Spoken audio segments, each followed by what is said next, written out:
ఈ నేపథ్యంలో భారత్ పాకిస్తాన్ మధ్య మాత్రం యుద్ధం పరిస్థితులు ఎలా కొనసాగుతున్నాయి? ఇదే అంశంలో రాహుల్ గాంధీ తాజాగా ట్వీట్ చేశారు.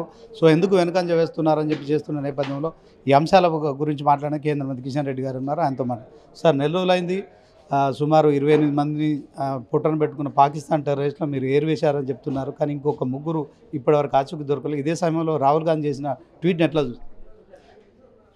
రాహుల్ గాంధీ మాట్లాడినటువంటి మాటలు బాధ్యతారహితమైనటువంటి మాటలు, దేశ వ్యతిరేకులు మాట్లాడేటువంటి మాటలు.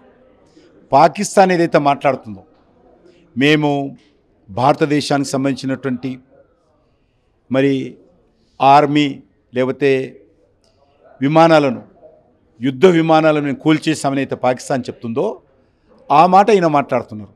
పాకిస్తాన్ మాటలు, పాకిస్తాన్ అనుకూలమైనటువంటి మాటలు రాహుల్ గాంధీ మాట్లాడుతూ ఉన్నారు.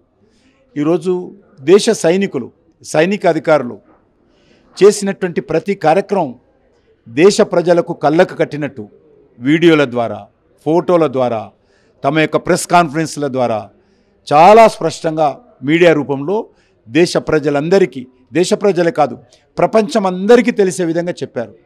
అటువంటి స్పష్టంగా యుద్ధం విషయంలో ఇంత క్లారిటీగా ఎక్కడెక్కడ ఏమేం చేశాము, ఏ రోజు ఏం చేశాము, ఏ క్షణంలో ఏం చేశాము, ఏ రకంగా పాకిస్తాన్ను మరి ఈరోజు మట్టి కరిపించాము, ఉగ్రవాదులను ఏ రకంగా మట్టిలో కలిపాము, భారత సైనికులు చాలా స్పష్టంగా ప్రతి నిమిషానికి సంబంధించినటువంటి అప్డేట్ మీడియా ద్వారా దేశ ప్రజలకు చెప్తే, అలాంటి సైనికులను అవమానం చేసే విధంగా, సైనికుల యొక్క ఆత్మవిశ్వాసాన్ని దెబ్బతీసే విధంగా ఈరోజు మన ముఖ్యమంత్రి కానీ, కాంగ్రెస్ పార్టీ నాయకుడు రాహుల్ గాంధీ కానీ మాట్లాడడం, మల్లికార్జున గారు మాట్లాడడం దురదృష్టకరం. సార్, ఇప్పుడు ఆపరేషన్ సింధూర్ అంటే ముగిసిపోయిందా, ఇప్పుడు కొనసాగుతుందా? అట్ ద సేమ్ టైం నిన్న ప్రధానమంత్రి నరేంద్ర మోడీ గారు కూడా నా ఒంట్లో ప్రవహించేది రక్తం కాదు సింధూరం అని చెప్పడం కావచ్చు. సో దేశ ప్రజల విషయంలో మీరు భద్రత భరోసా ఇస్తున్నారు. అట్ ద సేమ్ టైం ఎవరైతే కాల్పులో పాల్గొన్న ముగ్గురు తీవ్రవాదులను ఇంతవరకు అంతం చేయలేదు. అలాగే మరి ఇక లష్కర్ తోయి కావచ్చు, అలాంటి పార్టీలకు నడుపుతున్న ఉగ్రవాద సంస్థలు నడుపుతున్న వాళ్ళకి సంబంధించిన ఆచూకీ కూడా మీరు కనిపెట్టలేకపోతే దీన్ని ఎట్లా చూడవచ్చు? ఇది సైనికులు చేయాల్సిన పని, వాళ్ళ పని వాళ్ళు చేసుకుంటారు. ఎందులో ప్రతి ఒక్కరూ మాట్లాడాల్సిన అవసరం లేదు.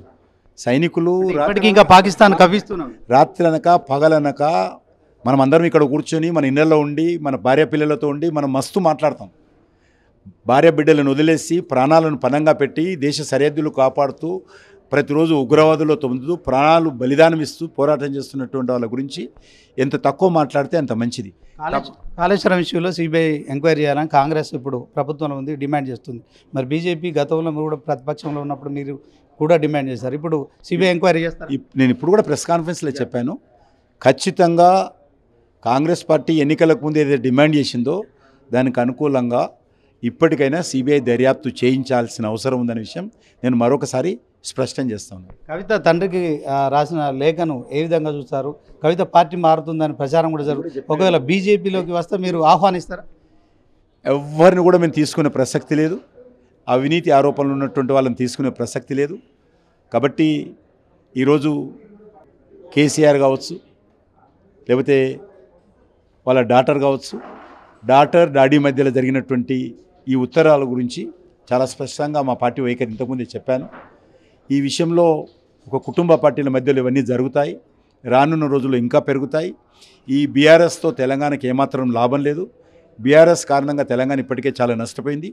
ఇప్పుడు ఉన్నటువంటి కాంగ్రెస్ పార్టీ కానీ, గతంలో ఉన్నటువంటి బీఆర్ఎస్ పార్టీ కానీ దొందే, రెండు కుటుంబ పార్టీలే. ఒకటి సోనియా కుటుంబము, మరొకటి కేసీఆర్ కుటుంబము. ఈ రెండు కుటుంబాలతో తెలంగాణకు న్యాయం జరగదు. ఖచ్చితంగా తెలంగాణలో ఇప్పుడు ఉన్నటువంటి సమస్యలు ఏవైతున్నాయో, ఆర్థిక సంక్షోభం కానీ లేకపోతే అనేక రకాల ఇతర సమస్యలు కానీ పరిష్కారం కావాలంటే తెలంగాణలో డబుల్ ఇంజన్ సర్కార్ ద్వారానే తెలంగాణ ప్రజలకు లాభం జరుగుతుంది, తెలంగాణ ఉద్యమకారుల లక్ష్యం నెరవేరుతుంది, తెలంగాణ అమరవీరుల ఆకాంక్షలు నెరవేరుతాయి. కవిత లేఖతోని బీజేపీ బీఆర్ఎస్ బంధం బయటపడింది అని చెప్పి కూడా కాంగ్రెస్ ఆరోపిస్తుంది. దీనికి ఏం చెప్తుంది? ఈ డాడీ మధ్యలో ఉత్తరం, దానికి బీజేపీకి ఏం సంబంధము? భారతీయ జనతా పార్టీ చాలా స్పష్టంగా, నేను కాంగ్రెస్ పార్టీకి మనవి చేస్తున్నాను, కాంగ్రెస్ పార్టీ గతంలో కలిసింది బీఆర్ఎస్తో, కలిసి కాపురం చేసింది, కలిసి ఎన్నికల్లో పోటీ చేశారు, కలిసి అధికారాన్ని నిలబెట్టారు, ఢిల్లీలో అధికారంలో కలిసి పనిచేశారు. హైదరాబాద్లో కలిసి అధికారం ఎలగబెట్టారు. మేము ఎప్పుడూ కలవలేదు. ఇప్పుడు కూడా కాంగ్రెస్ హైకమాండ్ ఇప్పటికే చాలా స్పష్టంగా నిర్ణయం తీసుకున్నది. ఈరోజు కాకపోయినా రేపైనా బీఆర్ఎస్ పార్టీ కాంగ్రెస్తో కలిసి పనిచేయాలని కోరుకుంటున్నటువంటి పార్టీ. భారతీయ జనతా పార్టీ బీఆర్ఎస్తో కానీ కాంగ్రెస్తో కానీ సమదూరం ఉంటాం. మేము ఎట్టి పరిస్థితుల్లో కలవము. ఈ రెండు పార్టీలకు వ్యతిరేకంగా రానున్న రోజుల్లో తెలంగాణలో భారతీయ జనతా పార్టీ స్వతంత్రంగా అధికారంలో రావడమే ఏకైక లక్ష్యంగా ముందుకెళ్తాం. ఈ మధ్య కాలం హరీష్ రావు కూడా పార్టీ మారుతారని కూడా ప్రచారం జరుగుతుంది. బీజేపీలోకి వస్తారని కూడా ప్రచారం జరుగుతుంది. నిజంగా అలాంటి ప్రయత్నం ఆయన అడిగి నాకు చెప్పండి. సో మొత్తానికి ఆ డాటర్ల మధ్య ఇష్యూలో మేము తల దూర్చబోము. ఆ పార్టీ నుంచి వచ్చిన వాళ్ళు ఎవరిని కూడా బీజేపీలో చేర్చుకోలేము. ఇక పహల్గామ్లో జరిగిన ఘటన ఇష్యూలో ఉగ్రవాదులను ఖచ్చితంగా మట్టు పెడుతున్నాము. ఎప్పటికప్పుడు ఆ భారత సైన్యం కూడా ఆ వివరాలను కూడా వెల్లడిస్తుంది. మొత్తానికి ఆ కాళేశ్వరం విషయంలో సిబిఐ ఎంక్వైరీ చేయించడానికి కాంగ్రెస్ ముందుకు వస్తే కేంద్ర ప్రభుత్వంలో ఉన్న మేము తప్పకుండా ఎంక్వైరీ చేస్తామని కేంద్ర మంత్రి కిషన్ రెడ్డి చెప్తున్నారు. Camera person Srikanth Srinivas, mega 9 news, BJP Bhavan నుంచి.